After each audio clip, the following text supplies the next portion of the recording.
I thought I'd go back to the well of the movies available on Tubi again this week, so let's take a look back at the Reanimator trilogy. Admittedly, only the first two of the trilogy are on Tubi, but I happen to own all three, so threw the third in as a bit of a bonus to complete the series. Because once you've seen a decapitated head give a woman cunnilingus, you probably want to stick around and see a man have his penis bitten off. Even if this is less a traditional trilogy and more an exercise in rehashing the same plot 3 times. We will get to that later though. As I'm doing a whole series, here are the timestamps for when those specific reviews start. I'm not sponsored by Tubi, even though I often plug them. But you know what keeps me making these? Your comments, likes and people subscribing. So show the channel some love and do all 3 if you feel like it. Also sign up for Tubi, it's totally free and great. I'm also available for sponsorships, Tubi.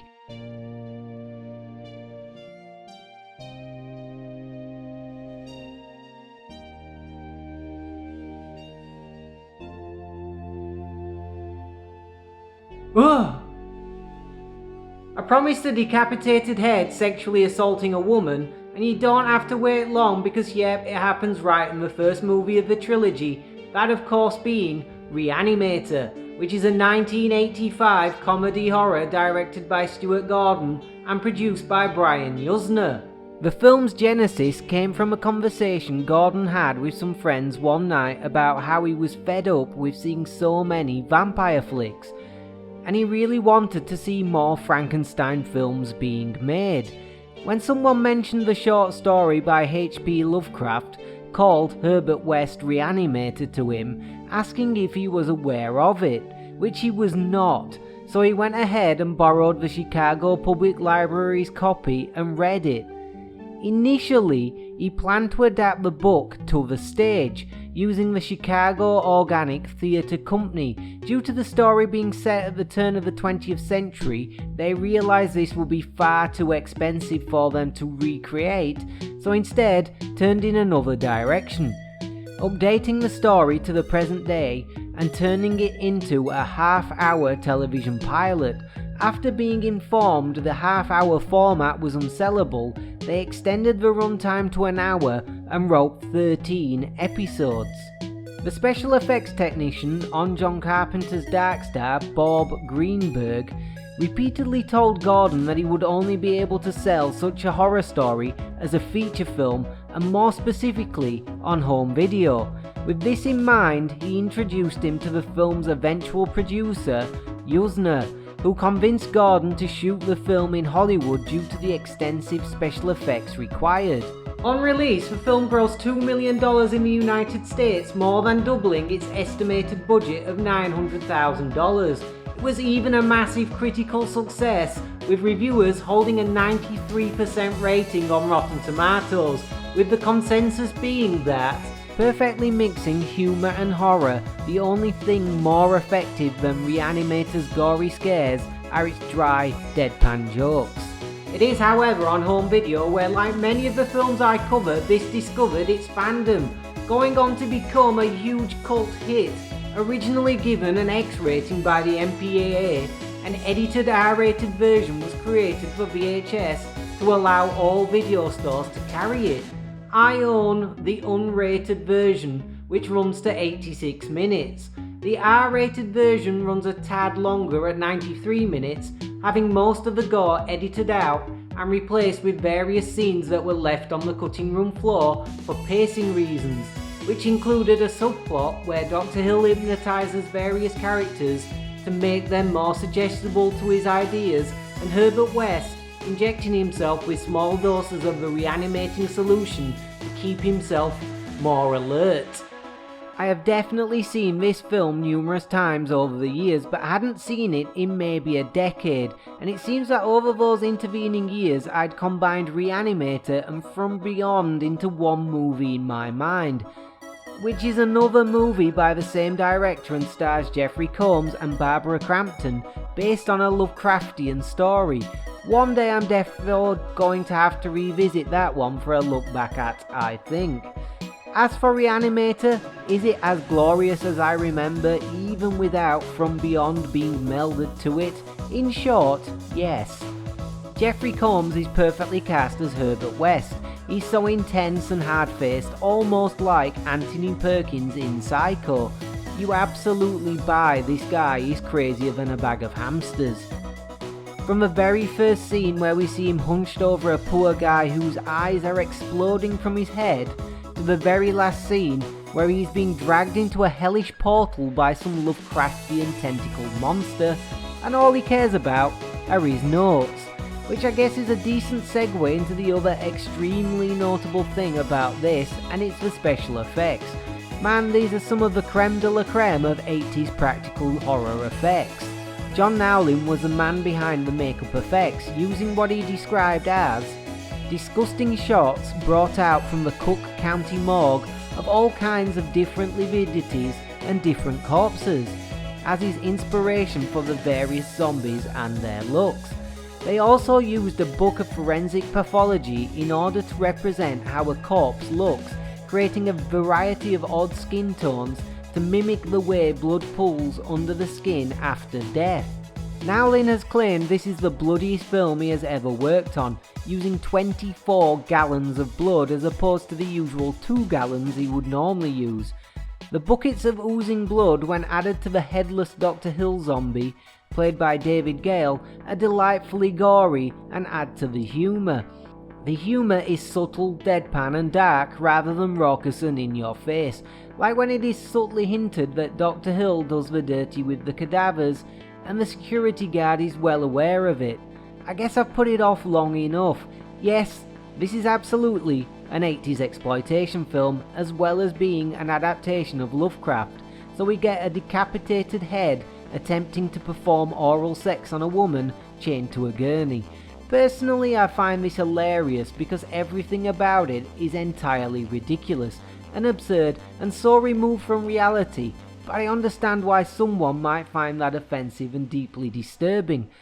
Barbara Crampton, who plays the unfortunate Megan Halsey, who is being terrorised by Dr. Hill's crazed decapitated head, went on to become somewhat of an 80s scream queen and soap star, and is excellent as ever here.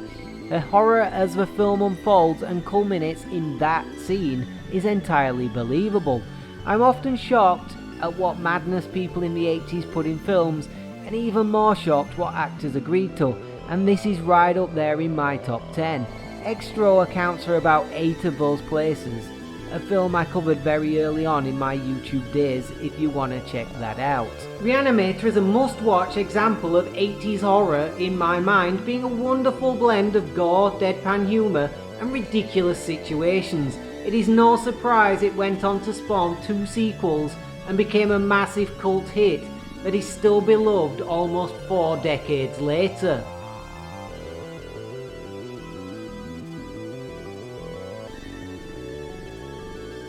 It is my belief that sequels come in various flavours, ones that have genuine creativity and a way to drive the narrative forward, think Aliens or Terminator 2, ones that are genuine attempts at driving the narrative forward but for whatever reason fail, think Predators 2, ones that are just naked cash grabs and don't even attempt to follow the narrative of the original. Yeah, I'm looking at you, JJ, with your Cloverfield universe. I know it has been a while, but I haven't forgotten you exist. And ones that are pointless rehashes of the original film, just nowhere near as good, because a rehash never is. I'm sad to report that Bride of Reanimator is largely the last of those flavours. It isn't without its positive points, but they largely show up in the last act, so let's take a look back at and see why that is. The sequel was released in 1990 with Brian Yuzna moving from producing to the director's chair. He also co-wrote the script with Rick Fry and Woody Keith. Again an adaptation of Lovecraft, it being loosely based on episodes 5, The Horror from the Shadows, and 6, The Tomb Lesions, of his Herbert West Reanimator story. It went straight to video, skipping a theatrical release, having a budget of around $2.5 million, a significant increase on the originals. Sadly, that did not parlay into a great critical reception, with the film holding a 40% rating on the Rotten Tomatoes, and with Vincent Canby in the New York Times summing up my own and most critical reception by saying, "Pride of Reanimator is less a sequel to the critically praised 1985 horror film Reanimator than a rehash based on the same H.P. Lovecraft stories. Like I started this review stating, this is less a sequel, more a pointless rehash where nobody really has much justification for doing what they are doing.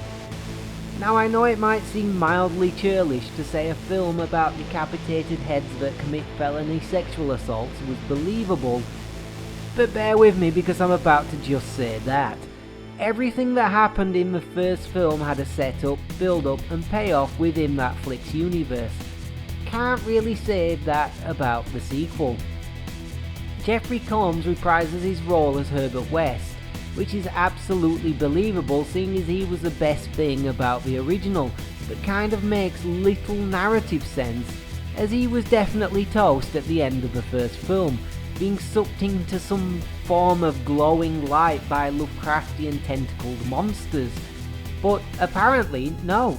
He survived, and not only survived, but went on to become an actual doctor, who along with his long-suffering housemate, Dr. Dan Kane, who is again played by Bruce Herbert, have become volunteer doctors in a Peruvian civil war, where even more miraculously, they have perfected their animation technology. Jeffrey Combs is again a bug-eyed, wide-eyed, wild-eyed, straight-faced maniac, so his character's justification for his part in this plot kind of makes sense, him being, you know, an absolute nutcase.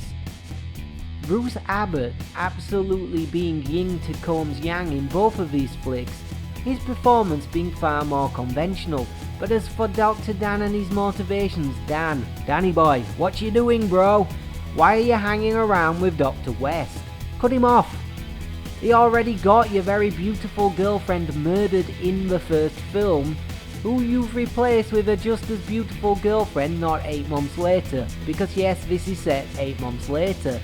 So it makes next to no sense when Jeff convinces him to make a Franken-zombie bride out of female body parts they steal from the morgue.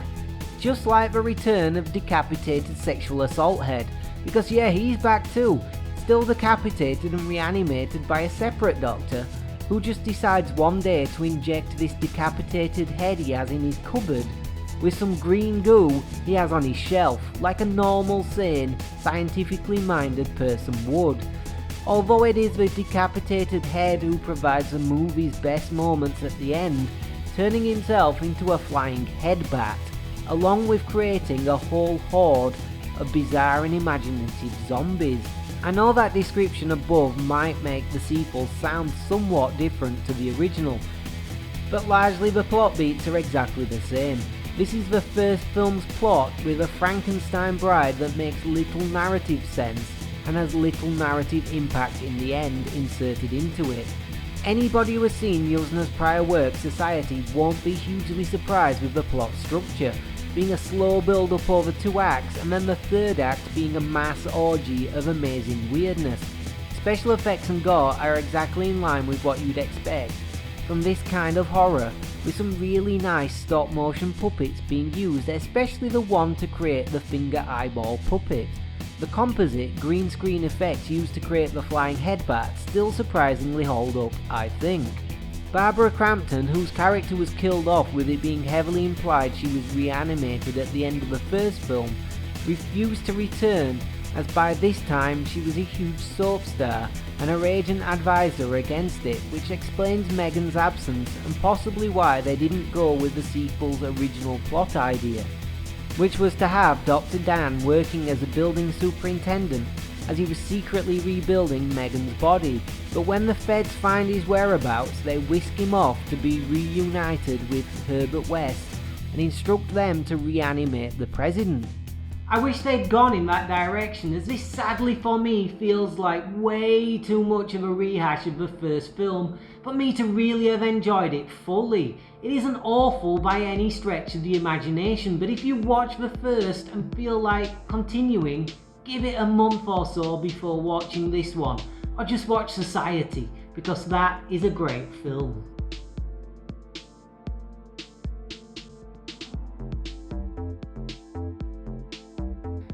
Oh good God, how do you manage to make a trilogy where every single film is the same goddamn film essentially? I of course seen all of these before, but it wasn't until now when I just watched them all in the space of 36 hours that I realised this is a trilogy, purely in the sense that it has 3 films in it. So let's take a look back at how Beyond Reanimator is basically less a rehash and more a straight up remake of the first film. Released in 2003, a whole 13 years after the sequel, Brian Yuzna once again returned to direct. It was an international co-production between the US and Spain and was shot in Spain. Produced independently before being purchased and edited down to a TV PG rating by Sci-Fi, it received an R-rated very limited theatrical release in the United States, and an unrated longer cut is available on home media, which is the version I own and watch for the purposes of this video. Shot on a budget of $3 million, it received a somewhat middling critical reception, holding a 55% rating on Rotten Tomatoes, with Wesley Morris writing in the Boston Globe saying, "Suggests what porn might be like if it existed only to make you feel viciously ill." Now, if you are like me and read that sentence and think, oh yeah, I'm going to like this, you wouldn't be wrong, because this film has some great gore and absurdist humour in it, but it is absolutely just a remake of the first film with a few small changes. Herbert West returns and once again is brilliantly portrayed by Jeffrey Combs, a little less wide-eyed and bug-eyed, a more restrained, older but still deadly serious version of the character, who is still 3 films later just as creepy as ever in his narrow-minded pursuit of the work. The first small change is we swap a hospital for a Shawshank Redemption style prison, because Herbert is finally locked up where he belongs. Sadly, this setting is never really fully utilised as much probably could have been. Jason Barry replaces Bruce Abbott in the hapless sidekick character role, playing an entirely new but also entirely the same character in Dr. Howard Phillips, who falls in love with a journalist called Laura Olney, who is for all intents and purposes the Barbara Crampton character from the original. Interestingly enough, Elsa Pataki, the wife of Chris Hemsworth, steps into those shoes. Spanish actor Simon Andreu is the prison warden who is obsessed with Laura, and you can see where I'm going with this already if you have seen the original, because yes, it's almost exactly the same plot with one big change. Instead of a decapitated head sexually assaulting a woman, we get a woman possessed by the life force of a man, bite that man's penis off. Oh, and he himself is possessed by the life force of a rat. That rat then pushes his penis around the floor for a whole 2 minutes. The only 2 new concepts here are the prison and people being possessed of and by a life force. Otherwise the plot beats are beat for beat a remake of the original. That's not to say this isn't fun in its own right, because it is better than its predecessor Bride of Reanimator, that's for sure. The gore is a noticeable improvement on Bride, being more inventive and explosive, having some very entertaining gore set pieces, using a mixture of practical and for the first time in the series digital effects, which for the budget and period of time this was made all look pretty decent still. The action and humour get dangerously close to veering from camp to silly at times, but now the obligatory Yuzna Gonzo ending that takes the form of a prison riot makes this well worth a watch in my book. However, I do have to say the acting from everyone not named Jeffrey Combs is extremely questionable. How Elsa Pataki has gone on to have a reasonably successful Hollywood acting career after this performance is beyond me. Oh, actually, maybe not that beyond me. Also, all of the dialogue was noticeably ADR'd into the film in post, or certainly seems to have been in the version I own. I certainly recommend Beyond Reanimator to anyone as a gory fun time ahead of the sequel, but it isn't a patch on that still for me classic original Reanimator film. So that was the Reanimator trilogy. Lesser trilogy and more 3 ways of telling the exact same story marginally differently. But that being said, the original is still an absolute classic of the genre, and the sequels have that certain gonzo out of nowhere Yuzna touch to the endings that make them worth a watch if you're into that kind of thing. And if you aren't, how the hell have you made it this far into this video? Next week it's chopping mall for real this time. I'll probably change my mind again, though, so who knows. Subscribe and find out what I actually do.